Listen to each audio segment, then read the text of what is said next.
ಈಗಿನ ಪರಿಸ್ಥಿತಿಯಲ್ಲಿ ಸನ್ಮಾನ್ಯ ಡಾಕ್ಟರ್ ಸುಧಾಕರ್ ಅವರು ಈಗಾಗಲೇ MP ಆಗಿದ್ದಾರೆ. ಈ ಕ್ಷೇತ್ರದಲ್ಲಿ ಬೇರೆ ಇನ್ಯಾರು ಗೋಚರಿಸ್ತಾ ಇಲ್ಲ ಅದರ ಕಡೆಗೆ. ಈಗ ಸಂದೀಪ್ ರೆಡ್ಡಿ ಅವರು ರಾಜಕೀಯಕ್ಕೆ ಬರಬೇಕು ಅಂತ ಏನು ಮೊದಲಿಂದ ಇರಲಿಲ್ಲ. 8 ವರ್ಷದಿಂದ ಅವ್ರು ಭಗತ್ ಸಿಂಗ್ ಚಾರಿಟೇಬಲ್ ಟ್ರಸ್ಟ್ ಮುಖಾಂತರ ಮಾಡಿದ್ರು. ನಾನು ಅವ್ರನ್ನ ಪರಿಚಯ ಮಾಡಿಕೊಂಡು ರಾಜಕೀಯಕ್ಕೆ ಓಡಾಡು ಅಂತ ಹೇಳಿದ್ದೀವಿ.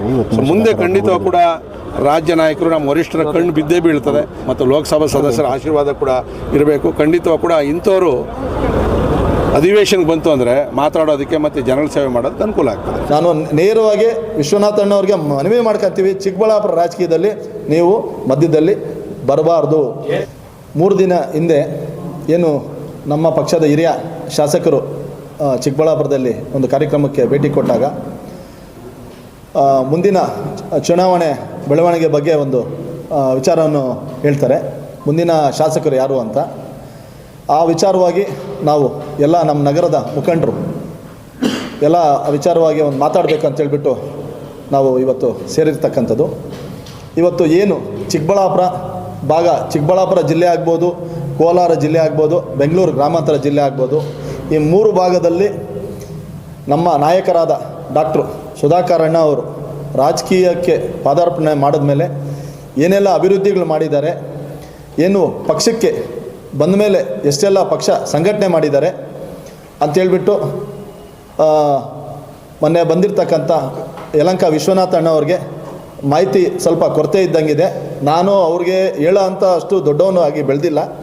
ಆದರೆ ಇಲ್ಲಿನ ವಾಸ್ತವಾಂಶಗಳು ಅವ್ರಿಗೆ ತಿಳಿಸ್ಬೇಕು ಅಂತೇಳ್ಬಿಟ್ಟು ನಾನು ಇವತ್ತು ನಾವೆಲ್ಲ ಮುಖಂಡರುಗಳು ಸೇರಿ ಒಂದು ಪತ್ರಿಕಾಗೋಷ್ಠಿಯನ್ನು ಕರೆದಿರೋದು. ಇವತ್ತು ಚಿಕ್ಕಬಳ್ಳಾಪುರದಲ್ಲಿ ಅಭಿವೃದ್ಧಿ ಆಗಬೇಕಂದ್ರೆ ಮೆಡಿಕಲ್ ಕಾಲೇಜ್ ಸುಮಾರು 800-900 ಕೋಟಿ ಅನುದಾನ ತಂದು ಇವತ್ತು ಮೆಡಿಕಲ್ ಕಾಲೇಜ್ ಮಾಡಿದ್ದಾರೆ. ಇವತ್ತು ಅದು ಇನ್ನು ಇದುವರೆಗೂ ಓಪನ್ ಆಗಿ ಜನಗಳ ಸೇವೆಗೆ ಆಗದಿರತಕ್ಕಂಥ ನಿಂತಿದೆ. ಇದು ಮುಂದಿನ ದಿನಗಳಲ್ಲಿ ಇನ್ನು ಅದು ಅಭಿವೃದ್ಧಿ ಆಗಿ ಜನಗಳಿಗೆ ಸೇವೆ ಸಿಗಬೇಕಂದ್ರೆ ಚಿಕ್ಕಬಳ್ಳಾಪುರದಲ್ಲಿ ಮುಂದಿನ ದಿನಗಳಲ್ಲಿ ಏನು ನಾವು ಅವರು MP ಕಳೆದ ಚುನಾವಣೆಯಲ್ಲಿ ಒಂದು 3 ಬಾರಿ ಶಾಸಕರಾಗಿ ಏನೇನು ಅಭಿವೃದ್ಧಿ ಮಾಡಿದ್ದಾರೆ, 4ನೇ ಚುನಾವಣೆಯಲ್ಲಿ ಹೋದಾಗ ನಮಗೆ ಒಂದು ಹಿನ್ನಡೆ ಆಯಿತು, ಒಂದು ಸೋಲು ಕಂಡ್ರೆ. ಸೋಲಾದ ಮೇಲೆ ಚಿಕ್ಕಬಳ್ಳಾಪುರ ಸಂಪೂರ್ಣ ಅಭಿವೃದ್ಧಿಯಲ್ಲಿ ಕುಂಠಿತ ಆಗಿದೆ. ಮುಂದಿನ ದಿನಗಳಲ್ಲಿ ನಮ್ಮ ಡಾಕ್ಟರ್ ಸುಧಾಕರ್ ಅಣ್ಣವರು MLA ಆಗಿ ಆಗಬೇಕು. ಅದಕ್ಕೋಸ್ಕರ ವಿಶ್ವನಾಥ ಅಣ್ಣವರು ಯಾವ ದೃಷ್ಟಿ ಇಟ್ಕೊಂಡು ಹೇಳಿದ್ರೋ ಗೊತ್ತಿಲ್ಲ, ಮುಂದಿನ MLA ಇನ್ನೊಬ್ಬರು ಅಂತ. ಇಲ್ಲಿ ಅವರ ನಾಯಕತ್ವ ಎಷ್ಟು ಬೆಳೆಸ್ಕೊಂಡಿದ್ದಾರೆ, ರಾಜ್ಯದಲ್ಲಾಗ್ಬೋದು ರಾಷ್ಟ್ರದಲ್ಲಾಗ್ಬೋದು. ನಮ್ಮ ಸುಧಾಕರ್ ಅಣ್ಣವರು ಅಂಥ ನಾಯಕನಿಗೆ ಇಷ್ಟು ಅಭಿವೃದ್ಧಿ ಮಾಡಿರೋ ಅಂಥವ್ರನ್ನೇ ಬಿಟ್ಟು ಬೇರೆಯವರು ಹೆಸರು ಹೇಳ್ತಕ್ಕಂಥದ್ದು ವಿಶ್ವನಾಥ ಅವರು ಹೇಳಿದ್ದಾರೆ. ಇದಕ್ಕೆ ನಾವು ಯಾವುದೇ ರೀತಿ ನಾವು ಒಪ್ಪ ಅಂತ ಮಾತಿಲ್ಲ. ನಮ್ಮ ಚಿಕ್ಕಬಳ್ಳಾಪುರಕ್ಕೆ ಅನಿವಾರ್ಯ ಆಗಿದೆ, ಏನು ಅಭಿವೃದ್ಧಿ ಕುಂಠಿತ ಆಗಿದೆ. ನಮ್ಮ ಡಾಕ್ಟರ್ ಸುಧಾಕರ್ ಅಣ್ಣ ಅವರು ಇಲ್ಲಿ ನೆಕ್ಸ್ಟು ಅವರೇ ಶಾಸಕರಾಗಿ ಬರಬೇಕಂತೇಳ್ಬಿಟ್ಟು ನಾವೆಲ್ಲ ಒತ್ತಾಯ ಮಾಡ್ತಾಯಿದ್ದೀವಿ. ತಿರ್ಗಾ ಏನು ಅದು ಒಂದು ಶಾಸಕ ಒಂದು ಚುನಾವಣೆಯಲ್ಲಿ ಟಿಕೆಟ್ ಅಂದರೆ ನಮ್ಮ ಕೈಯಲ್ಲಿ ಏನಿಲ್ಲ, ಎಲ್ಲ ಹೈಕಮಾಂಡ್ ಕೈಯಲ್ಲಿದೆ. ಹೈಕಮಾಂಡ್ ಏನು ತೀರ್ಮಾನ ತೊಗೊತಾರೋ ಅದು ಬದ್ಧವಾಗಿದೆ. ಅಂದರೆ ಹೈಕಮಾಂಡ್ಗೆ ಚಿಕ್ಕಬಳ್ಳಾಪುರ, ಕೋಲಾರ, ಬೆಂಗಳೂರು ಗ್ರಾಮಾಂತರ ಒಂದು ಪಕ್ಷ ಅಭಿವೃದ್ಧಿ ಆಗಬೇಕಂದ್ರೆ ಡಾಕ್ಟರ್ ಸುಧಾಕರ್ ಅವರ ಶಕ್ತಿ ಎಷ್ಟು, ಅವರ ಸಂಘಟನೆ ಏನು, ಒಬ್ಬರು ನಾಯಕರನ್ನ ಬೆಳೆಸ್ಬೇಕಂದ್ರೆ ಅವರು ಎಷ್ಟು ಒತ್ತು ಕೊಟ್ಟಿದ್ದಾರೆ, ಹಗಲಿರುಳು ಅವ್ರು ಎಷ್ಟು ಕಷ್ಟ ಬಿದ್ದಿದ್ದಾರೆ ಅನ್ನೋದು ಸ್ವಲ್ಪ ಅವ್ರು ಅರ್ಥ ಮಾಡ್ಕೊಬೇಕು.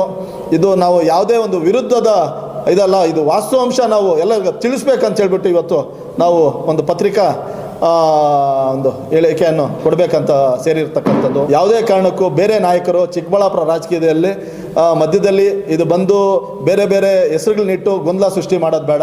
ಮುಂದಿನ ದಿನಗಳಲ್ಲಿ ನಮ್ಮ ನಾಯಕರು ಡಾಕ್ಟರ್ ಸುಧಾಕರ್ ಅವರೇ ಶಾಸಕರಾಗಿ ಬರ್ತಾರೆ.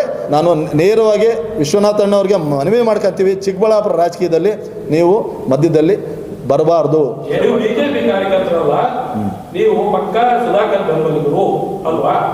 ಈಗ ಚಿಕ್ಕಬಳ್ಳಾಪುರದಲ್ಲಿ BJP ಬರಬೇಕಂದ್ರೆ ಡಾಕ್ಟರ್ ಸುಧಾಕರ್ ಅವರಿಂದನೇ ಕಾರಣ. ಸುಧಾಕರ್ ಅವ್ರು ಇಲ್ಲ ಅಂದಿದ್ರೆ ಅಲ್ಲಲ್ಲ, ನಾವು ಸುಧಾಕರ್ ಅವ್ರು ಎಲ್ಲಿದ್ರೆ ಅಲ್ಲೇ ಇರ್ತೀವಿ ಅಂತ ಅದು ಅಲ್ಲ. ಮೊದಲನೇದಾಗಿ ಸುಧಾಕರ್ ಅವ್ರು ಎಲ್ಲಿದ್ರೆ ನಾವು ಅಲ್ಲೇ ಇರ್ತೀವಿ. ಅಂದ್ರೆ ಅವ್ರು BJPಯಲ್ಲಿ ಇದ್ದಾರೆ, ನಾವು BJPಯಲ್ಲೇ ಇದ್ದೀವಿ. ಸಾಕೋಟೆ ಕಾರ್ ವಾಟರ್ ಪ್ಯೂರಿಫೈರ್ಸ್ ಅಂತ ಹೇಳ್ಬಿಟ್ಟು ಹೋಲ್ಸೇಲ್ ದರದಲ್ಲಿ ಚಿಕ್ಕಬಳ್ಳಾಪುರದಲ್ಲಿ ಪ್ರಪ್ರಥಮ ಬಾರಿಗೆ 5,500ಕ್ಕೆ ವಾಟರ್ ಪ್ಯೂರಿಫೈರ್ ಲಭ್ಯ ಇದೆ. 5,500 ಇಲ್ಲಿ ನಮ್ಮ ಅಂಗಡಿಯಲ್ಲಿ RO UV UF TDS ಖಾಲಿ 5,500 ಬರುತ್ತೆ ನಮ್ಮ ಅಂಗಡಿಯಲ್ಲಿ. ಬನ್ನಿ. ನಮ್ಮ ಲೊಕೇಶನ್ ಬಂದು S Aquatech Canara Bank opposite ಅಲ್ಲಿ ಆಂಬೂರ್ ದಮ್ ಬಿರಿಯಾನಿ ಪಕ್ಕದ ರೋಡ್ ಅಲ್ಲಿ 2ನೇ ಅಂಗಡಿ ಬರುತ್ತೆ.